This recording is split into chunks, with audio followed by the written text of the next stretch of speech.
جان امین شوهر من اصلا دست به همیخالی کردیت نمیزد. باری اولش در حیاتم که شوهرم یک ساعت میگیرد اما کردیت میگیره همون ساعت یکی کردیت میگذارد میخواد بای بریز قدید من میگم همون پول حرام است اما او میگه که من قصد نکردم یکیش میگه این حرام نیست. بعد از اول در خانم خیلی مشکلی ها میبیوید مثلا در برای داکیومنت هیچ کارم برار نمیگیره. من میگم من این کسرتی یعنی بی برکتی از هوای او وقتی که میگیره دور در دست چه نیست زنانه و مردانگیش فرق نداره. برای من هدیه میبیوره. من گفتم که اگر همین برای من هدیه باشد تو دیگه کوردور نشم. من استوزا رو میپرسم هر چی که استوزا گفت من همونا میکنم در همین باره. استوزا جان من از همون چقدر خلاص شدم. برگردانده نتوانستن شوهرتون همون ساعت رو؟ نه اول خیلی دیر شد. ساعت رو دیگر اگر توانید فروشید پولش رو به یگان خیش نزدیکتان آدمای نزدیکتان که محتاج است صدقه کنید.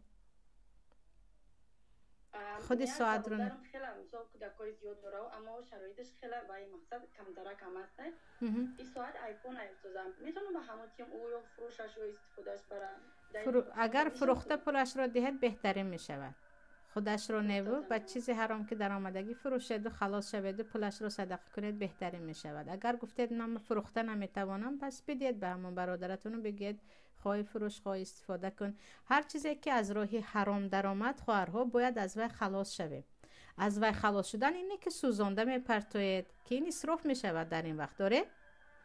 از وی خلاص شدن به یگان کسی محتاج میدید به نیت ثواب گرفتن و از همان حرام خلاص شدن. برای همین مثلا میگن که در اروپا هم بعضی جایهای هست که خواهد نخواهد یگان مقداری حرام رو به تو داخل میکنن. بعضی کارخانه ها نخواهی هم در این وقت چیکار میکنه؟ و پول رو گرفته به پرتفته نمیشود، اسراف است. به یگان جمعیه خیری میگن به یگان محتاج میدی که پروردگار من از همین حرام خلاص شوم گویم.